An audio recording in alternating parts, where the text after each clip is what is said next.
Ujambo mpenzi mtazamaji, na kwa mara nyingine tena karibu tena katika uchambuzi wetu wa lesoni, na kwa mara hii tunajaa tena hewani katika jukwaa la uchambuzi wa lesoni na mada nyeti kabisa. Tamathali za semi kutoka katika ndoa. Unajua ndoa ni jambo nzuri sana na linatamaniwa sana na watu wengi sana katika ulimwengu huu. Mahusiano yanaanza vizuri sana, mengine yanakuwa machungu sana. Kwa hivyo katika juma hili, siku hii ya leo, tunaenda kuangazia mada kuhusiana na ndoa. Je, ndoa inaoana vipi na unabii? Kumbuka katika fundisho lililopita tulikuwa tunaangazia kwamba tazama mwana kondoo aichukuaye dhambi ya ulimwengu. Ya kwamba Yohana Mbatizaji akawa na mwana Yesu Kristo anarejea. Na sasa leo tunaenda kuangazia kwamba harusi ya mwana kondoo. Kama ilivyo ada mpenzi mtazamaji, sipo peke yangu katika jukwaa la uchambuzi, bali nipo na mwalimu Ustad Tony Obuya. Karibu sana mwalimu Ustad. Shukran sana mwalimu. Ujambo na karibu katika kipindi chetu awamu nyingine mpya. Naona kaka Yoabu yuko shwari kabisa. Kwema kabisa. Na meli yetu inangwananga sasa hivi. Usibanduke. Asante sana. Kwa hivyo usikonyenze kiungambali chako na usibofye kitufe na usiondoke kwenye mtandao wa YouTube, manake hapa mahubiri yapo bambam kabisa. Kabla tuweze kuendelea mbele, mtumishi, tubariki na ombi. Tuamini basi na tuombe.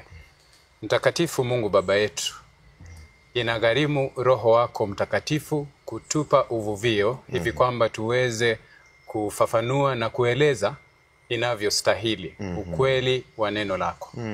Basi tunaomba kwa mara nyingine utujaze Roho wako Mtakatifu. Umjaze pia na mtazamaji.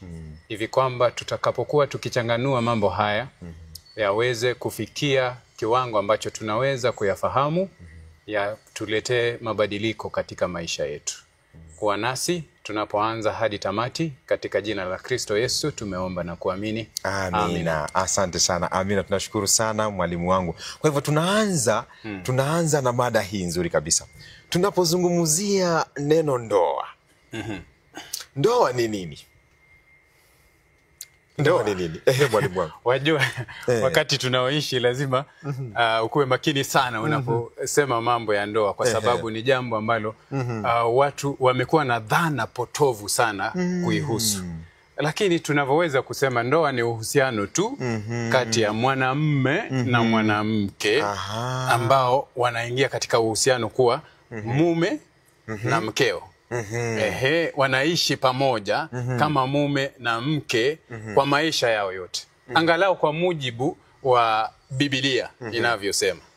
Kwa hivyo ndoa yenyewe ni uhusiano ambao unatokana na mapenzi ama upendo baina ya watu wawili wa jinsia tofauti. Hapo sasa nilitaka ugonge vizuri kabisa. Ni muhimu sana kusisitiza pale ya kwamba ni watu wawili wa jinsia tofauti wanaingia katika upendo na wanakuwa na uhusiano wa milele.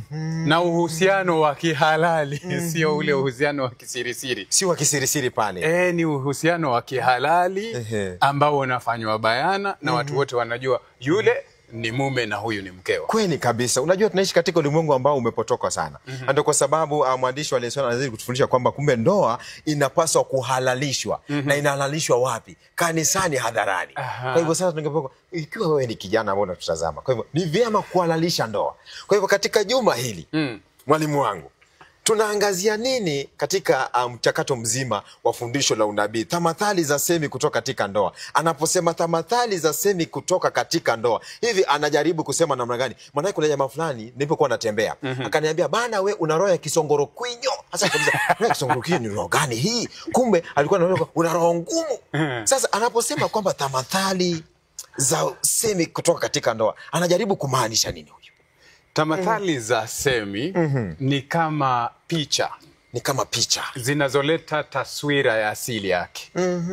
Kwa hivyo tukisema kwamba ndoa ni mojawapo ya tamathali za semi zinazotumika katika unabii ama katika maandiko ya Biblia, tunajaribu kusema kwamba katika maandiko Biblia imetumia ndoa kama picha inayoleta taswira kati ya taswira ya mahusiano kati ya Mungu na watu wake. Kati ya Mungu na watu wake. Na huo uhusiano msingi wake ni upendo. Msingi wake ni upendo. Ile leseni iliyopita tulikuwa tunajaribu kuangazia mada kuu. Nafikiria ni lesoni ya kwanza. Ya kwamba mojawapo ya mada kuu ambayo tunaangazia ni Mwenyezi Mungu ni mtu wa aina gani. Na tukapata kugundua ya kwamba Mwenyezi Mungu ni upendo. Amina. Na pia anaonyesha upendo. Amejawa upendo na yeye mwenyewe ni upendo. Amina. Kwa hivyo sasa hivi Mwenyezi Mungu anatumia taswira ya ule upendo ulioko kati ya wanandoa. Lakini jambo la kusikitisha ni kwamba ndoa zilizoko sasa hivi, mtumishi, ni ndoa za watu waliokwisha kuanguka. Kwa hivyo inatugharimu, inatubidi tutafute mwongozo wetu katika maandiko ya Biblia. Katika maandiko. Si katika wale washauri wengine ambao wanatushauri katika mambo ya ajabu ajabu kabisa pale. Tunatafuta katika maandiko tupate mpangilio wake Mwenyezi Mungu. Ni upi haswa? Ulikuwa upi haswa? Maanake Mwenyezi Mungu ndiye chimbuko la ndoa. Amina. Sasa hapa Mtume Yohana anasema katika kitabu cha Ufunuo 19:9 hivi, naye akaniambia, andika, heri walioalikwa karamu ya arusi ya mwana kondoo. Akaniambia, maneno haya ni maneno ya kweli ya Mungu. Sasa katika awamu ya kwanza tukawa tunajadili ya kwamba Mungu angependa kuweza kueleweka. Katika sehemu ya pili tukapata kwamba kumbe tazama mwana kondoo aichukuae dhambi. Sasa hapa tunapata kauli inasema kwamba heri wale watakao alikwa katika arusi ya mwana kondoo. Sasa na umesema vizuri pale kwamba ndoa ni sehemu moja ambayo inaonyesha mahusiano fulani ya kindani kabisa. Na hivyo kuna mahusiano baina ya Mwenyezi Mungu na sisi kama waja wake. Sasa hebu tuanze kufuatanisha hivi. Kwa hivyo Biblia inapozungumzia kwamba mume inamaanisha nini? Tuone kwanza maneno na inapozungumzia kwamba mwanamke inamaanisha nini? Unajua kuna fungu linasema kwamba kisha wanawake 6 watamshika mume mmoja.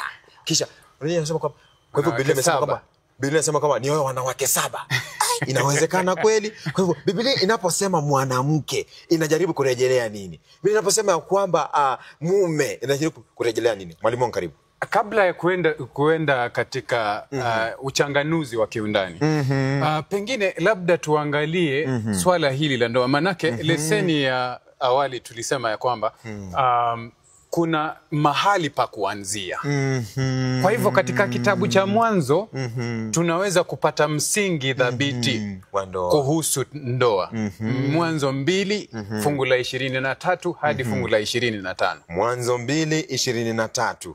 Anasema hivi, Mtume Musa anasema Adamu akasema, sasa huyu ni mfupa katika mifupa yangu na nyama katika nyama yangu. Basi ataitwa mwanamke, kwa maana ametwaliwa katika mwanaume. Endelea. Anasema 24. Kwa hiyo mwanaume atamwacha baba yake na mama yake, naye ataambatana na mkewe, nao watakuwa mwili mmoja. 25. Nao walikuwa uchi wote wawili, Adamu na mkewe, wala hawakuona haya. Sasa pale unapata taswira inayoletwa pale. Dhana inayoletwa pale. Ni mwanamke au ni mwanamume anaondoka? Mwanaume ndiyo anaondoka. Anaondoka nyumbani kwao. Anaondoka nyumbani kwao. Anakwenda wapi? Anakwenda kumtafuta mwanamke. Kwenda kumtafuta mwanamke. Kweli kabisa. Na anapompata mwanamke, basi wawili wanakuwa mwili mmoja. Sawia na nani? Na Kristo Yesu. Hivi kwamba atujie huku duniani. Aliondoka wapi? Aliondoka mbinguni, akamwacha baba yake mbinguni, akakuja hapa chini akamtafuta mwanamke ambaye ni sisi, akaja akatoa, alafu akafunga. Tunasubiri kufunga ndoa sasa. Waefeso 5:29 hadi 32. Waefeso 5:29. Anasema hivi, Waefeso hapa. Mtume Paulo anasema hivi, maana hakuna mtu anayeuchukia mwili wake popote, bali huulisha na kuutunza, kama Kristo naye anavyolitendea kanisa. 30. Kwa kuwa tu viungo vya mwili wake. Kwa sababu hiyo mtu atamwacha baba yake na mama yake, ataambatana na mkewe, na hawa wawili watakuwa mwili mmoja. Haya. Kwa hivyo inaturejesha katika hiyo nukuu ya mwisho, inaturejesha katika Mwanzo pale tuliposoma. Kwa hivyo mwandishi pale anasema mpango kabambe wa Mwenyezi Mungu kuhusu swala la ndoa ni kweli kabisa, ni kwamba wawili wafanyike nini? Wakuwe mwili mmoja. Sasa akiisha fanyika mwili wako, jukumu lako ni kumtunza na kumlinda. Aha. Kwa sababu hakuna yule anayechukia mwili wake. Kweli kabisa. Lakini tunaposhuhudia katika ulimwengu wa sasa, watu wamechukiana sana. Kwanza aswa wanandoa pale. Inakuwa kwaje sijui mwalimu wangu? Hata idadi za talaka bana zimeongezeka sana. Sasa shida iko wapi? Hawakui mwili mmoja ama walikosea wapi? Pengine mojawapo ya majibu ni kwamba pengine dhambi imezidi kuongezeka. Imezidi kuongezeka sana.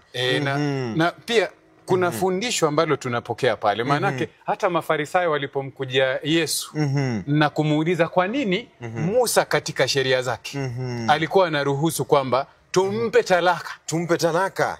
Yesu akawajibu hivi katika kitabu cha Mathayo 19 fungu la 7. Mathayo 19 fungu la 7. Inasema hivi, 19 fungu lake ni la 7.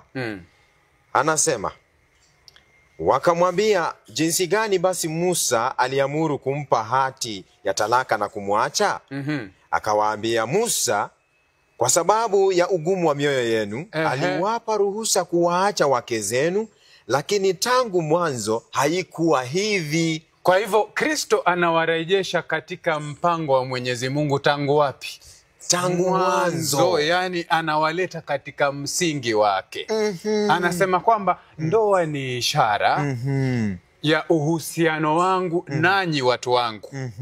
Kwa hivyo jinsi ninavyowatendea, mnastahili kuwatendea wenzenu ambao mko nao katika ndoa. Na kuna sheria pale tulikuwa tumepewa vipengee pale, pengine nisome tu kwa kudokeza. Zifuatazo ni kanuni 3 za ndoa. Tuende kabisa. Mwandishi anasema hivi. Kwanza, msamehe mwenzi wako hata kama hastahili. Kwa hivyo kuna msamaha katika ndoa. Ndoa ili iweze kwenda mbele lazima iwe na msamaha. Kwa kuwa kama vile Kristo alivyotusamehe. Katika Waefeso tumesema jinsi tunavyohusiana ni ishara ya jinsi Kristo anavyohusiana na kanisa lake. Kama vile Kristo anavyotusamehe hata kama hatustahili. Pili, mkubali mwenzi wako udhaifu wake na yote, kama Kristo anavyotukubali sisi udhaifu wetu na yote. Yani mkubali jinsi alivyo. Hata kama anazungumza sana kama kasuku, mkubali jinsi alivyo hivyo. Asante sana. 3, kama vile Kristo alivyotutanguliza, mtangulize mwenzi wako. Yani muweke mbele. Yani mtambue yeye. Yani usimtambue mwingine. Unapotembea wacha watu wajue kwamba huyu ni mpenzi wangu. Huyu ni mke wangu. Si unamficha kule nyuma kule. Unajua pale, unajua Mwenyezi Mungu anatufundisha mambo mazuri sana. Msamaha na kuweza kumweka mbele mpenzi wako na kuweza kumkubali jinsi alivyo. Mambo haya matatu pia anatufundisha kwamba hata katika mahusiano sasa hivi ya ndoa, tutakapokuwa na mambo haya matatu, ndoa zetu zitashamiri, mpenzi mtazamaji. Ya kwamba tutakapoanza kusameheana, licha ya kweli mwingine amekosea, msamehe. Na utakapoanza kumuweka mpenzi wako mbele na kumtambua, pia ndoa yako itasimama. Na utakapo kumkubali jinsi alivyo, mkubali jinsi alivyo, akiwa ni mfupi, akiwa ni mrefu, akiwa ni mwembamba, akiwa ni mnono, mkubali tu jinsi alivyo. Na itakuwa heri sana katika ndoa yako. Unajua pale anasema kwamba hesabu yake Mwenyezi Mungu ni tofauti sana. Ya kwamba 1 ongeza 1 unapata ngapi? 1. Lakini kwa dunia 2 ama 3. Asante sana. Kwa hivyo sasa mwalimu wangu, hapa tunasonga mbele, tunapata kwamba bibi harusi mzuri. Hakika kila kijana anatamani sana kupata bibi harusi mzuri, ambaye anapendeza kwa macho. Mzuri mororo kabisa wa sura. Sasa hapa anasema bibi harusi mzuri, anamaanisha nini? Wajua kwa mtazamo wetu, tukisema ni mzuri ni yule aliyekwisha kupambwa na kunakishishwa. Yani mpaka kabisa nywele za kipilipili pale. Amejawa vikufu.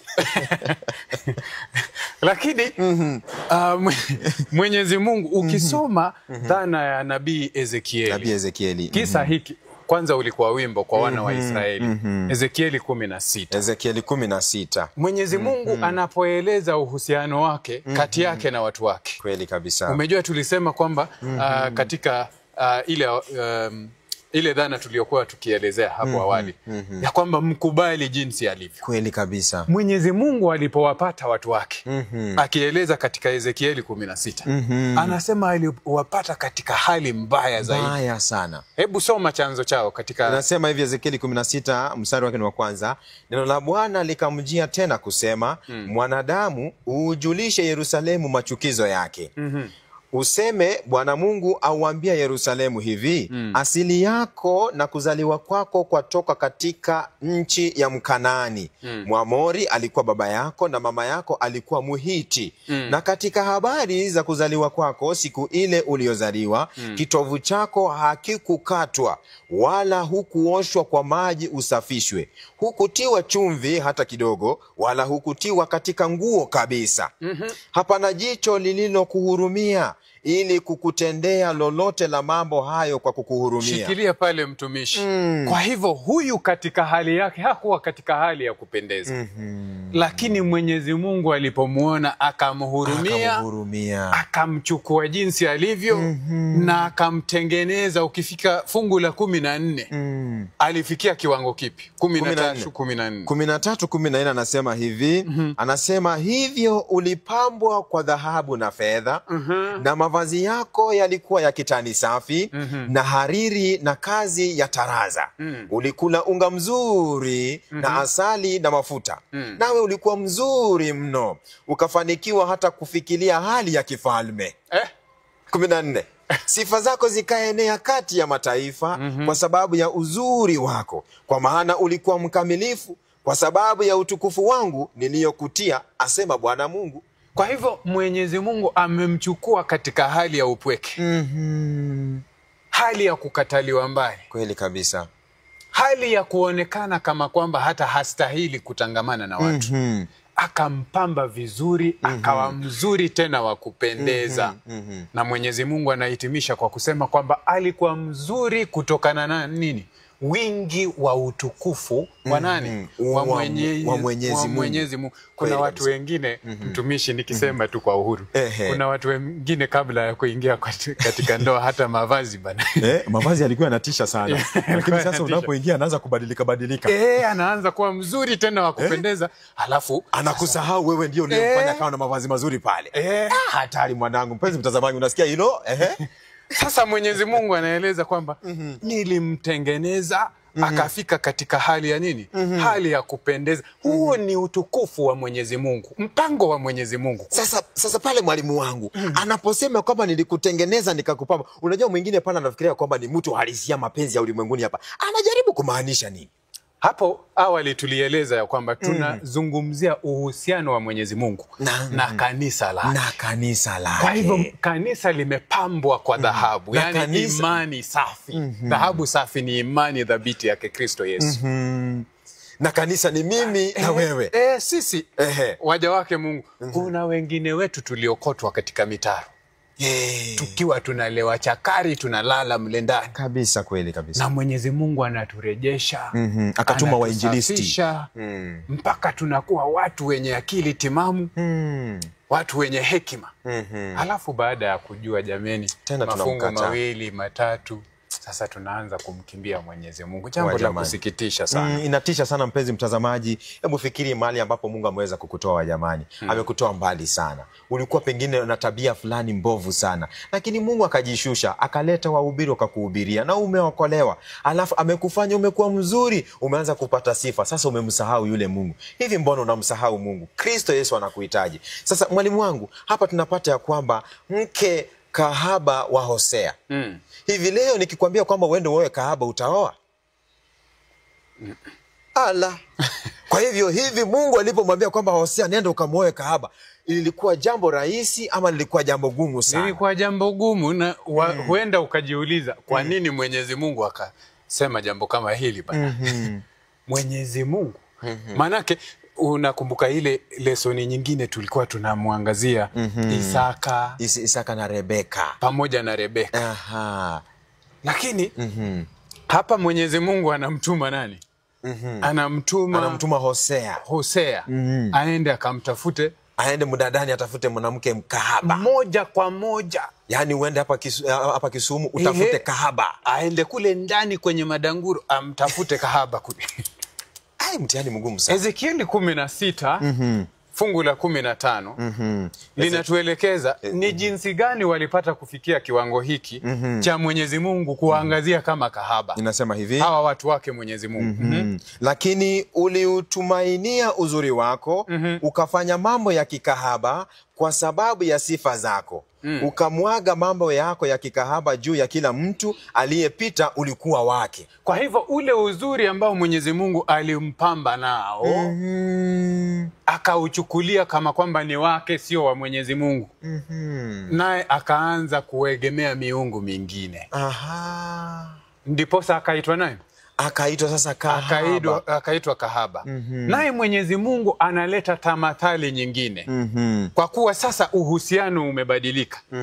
Anaondoka katika ile tamathali ya kumtengeneza, anamleta katika tamathali ya ukengeufu wake. Na anasema, nili kutengeneza nikakuvika utukufu.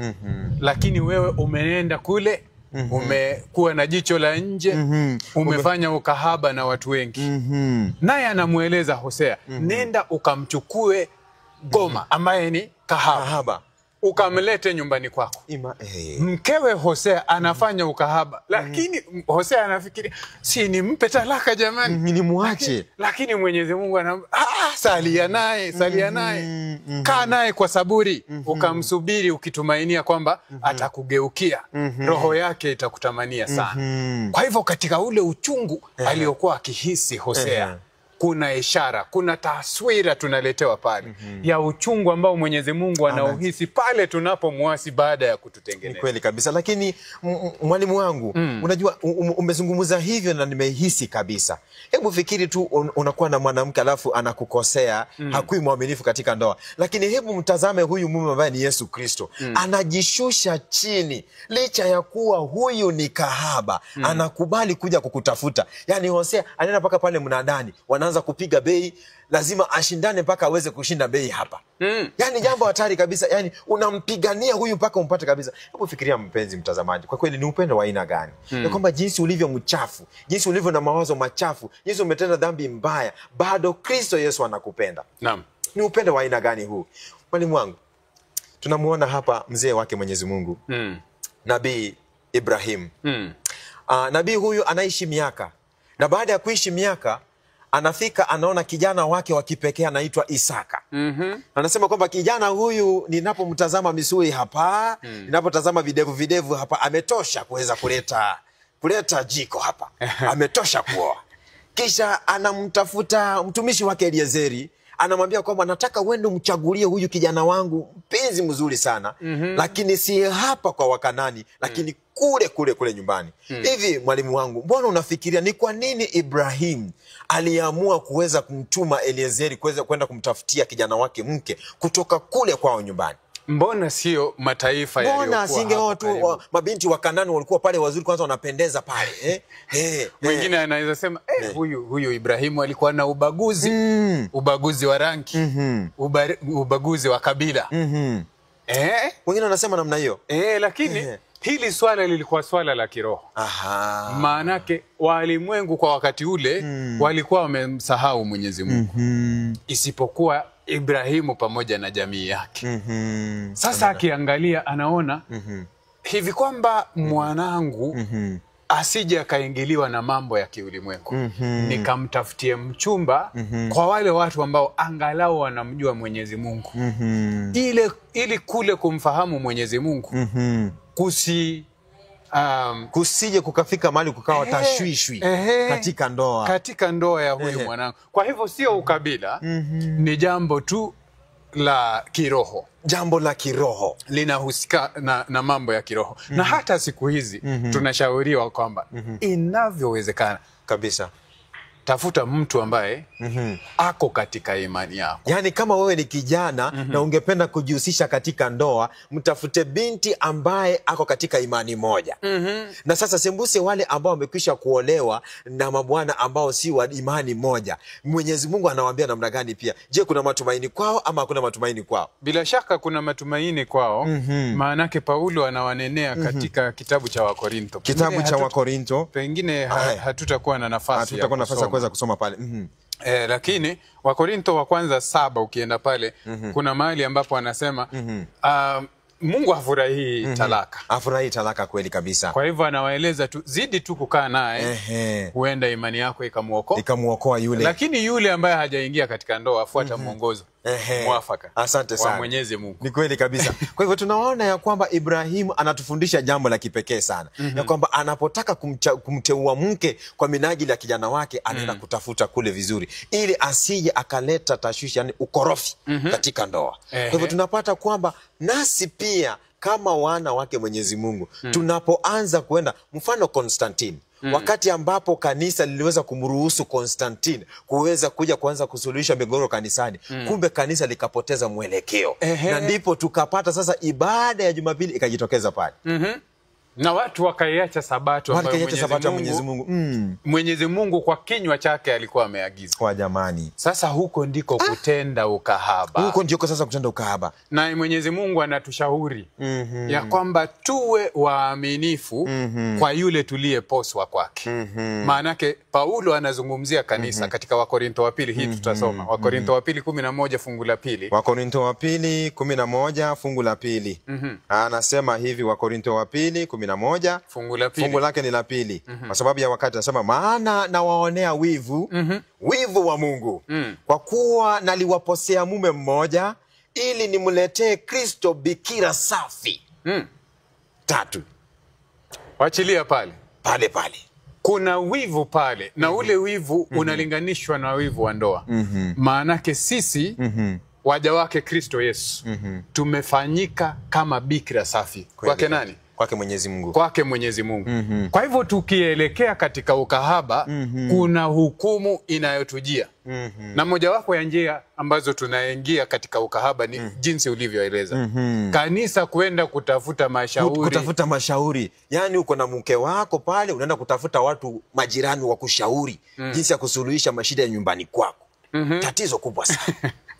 Yani kanisa badala ya kutafuta ushauri kwa kanuni zake Mwenyezi Mungu na kuongozwa na Roho. Maanake bado tunazungumzia tamathali za semi katika unabii. Tunasema hivi kwamba tuweze kufasiri maneno ya unabii, tusifuate kauli za watu binafsi. Maanake tukifuata kauli za watu binafsi, tunaondoka katika uhusiano wetu wa uaminifu kwake Mwenyezi Mungu, na tunafuata kauli ya watu wa dunia. Na huko ndiko kutenda ukahaba. Sasa tutakuja kupotoshwa na itatuletea adhabu ya hukumu yake Mwenyezi Mungu. Kweli kabisa. Maanake katika kutenda ukahaba kuna hukumu. Ufunuo 19 unatueleza kwamba kuna hukumu dhidi ya ukahaba. Kuna hukumu ama kuna hukumu dhidi ya kanisa linalotenda ukahaba. Kweli kabisa mwalimu wangu. Sasa pale mwisho, kwa sababu dakika zetu zinazidi kukatika, tunaona kwamba kahaba ahukumiwa. Hebu fikiri, umekuwa na mke, si ndio pale? Amekosea kwa mara ya kwanza. Ukaenda ukamkubali jinsi alivyo, ukamrejesha. Tena akakosea tena mara ya pili, akakosa uaminifu. Tena akaenda tena akazini. Tena ukamrejesha mara ya pili, wa jamani. Tena akatenda tena mara ya 3, tena akaenda. Tufanyeje hapa? Kahaba ahukumiwa. Tufanyeje jameni hapa?